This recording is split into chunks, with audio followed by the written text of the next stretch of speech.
गोद में बेटे का शव रखे 2 घंटे बस स्टैंड पर रोती बिलखती रही मां की ममता। लोगों ने मानवता के बढ़ाए हाथ, शव को ले जाने चंदा किया इकट्ठा। तब कहीं बेबस मां अपने बेटे का शव गांव ले जा सकी। नौगांव शहर के बस स्टैंड से मानवता को शर्मसार कर देने वाली तस्वीर सामने आई है, जहां एक मां अपने बेटे के शव को गोद में लिए 2 घंटे भीषण गर्मी में बैठी रही। आंखों से बहते आंसू, गोद में बेजान पड़ा उसके जिगर का टुकड़ा और चेहरे पर बेबसी। यह मंजर जिसने भी देखा उसकी आंखें नम हो गईं। टीबी से पीड़ित बेटे का इलाज कराने चौहान अस्पताल आई थी, लेकिन इलाज से पहले ही बेटे की मौत हो गई। उत्तर प्रदेश फतेहपुर जिले के थाना पंचमपुर के अंतर्गत जगदीशपुर गांव निवासी 60 वर्षीय मीना पति राम जीवन रैदास ने बताया कि वह अपने 40 वर्षीय पुत्र पप्पू रैदास का इलाज कराने डॉक्टर चौहान के अस्पताल सोमवार की देर शाम आई थी, लेकिन डॉक्टर साहब नहीं मिले, जिस कारण रात भर रुकी रही। सुबह मंगलवार को डॉक्टर ने पर्चा बनाया और मेडिकल से दवा खरीद कर लाए। तब कंपाउंडर ने देखा और इंजेक्शन लगाकर दवाई खिलाने को कहा, लेकिन मेरे बेटे की तबीयत और ख़राब हो गई। तब रेफ़र के लिए कहा गया तो बेटे को लेकर बस स्टैंड पर आई। इसी दौरान उसकी मौत हो गई। बेबस मां के पास शव ले जाने के लिए पैसे नहीं थे, जिस कारण बेटे का शव गोद रखे 2 घंटे बस स्टैंड पर बैठी रोती बिलखती रही। बेटे के शव को गोद में रखे रोती बिलखती वृद्ध महिला को देख बस स्टैंड पर भारी भीड़ एकत्रित हो गई और यह दृश्य सोशल मीडिया पर वायरल हुआ। लोगों में इंसानियत जागी।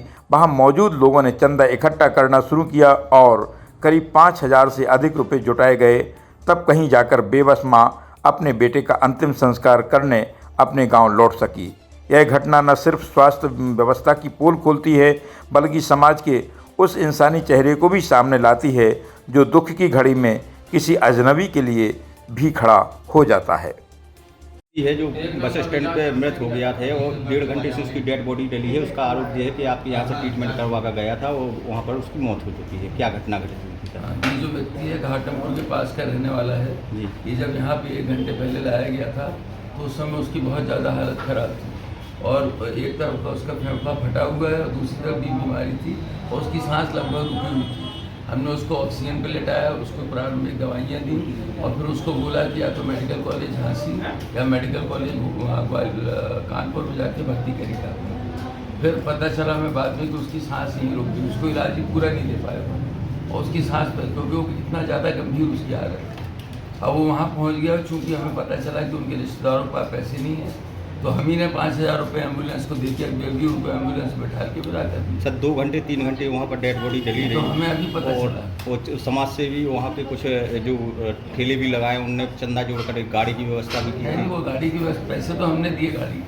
तो महिला का आरोप है कि आपके अस्पताल के कुछ दलाल सक्रिय हैं, उनसे 200 रुपये लिए हैं। नहीं, इलाज कराने के लिए सब पैसे वापस कर दिए। यहाँ तक कि जो दवाइयाँ उसको खरीदवाई थी उसके भी उससे ज़रूरत ज़्यादा पैसे वापस। एक जो आपके यहाँ की कोई दलाल है जो सक्रिय है, उस महिला से 200 रुपये भी ले लिए गए हैं। क्यों नहीं बताइए, 5,000 रुपये हम क्यों देंगे उसको एम्बुलेंस के लिए? अगर 200 रुपये उससे लेना है कोई नहीं लेते, फीस तक के पैसे वापस कर दिए।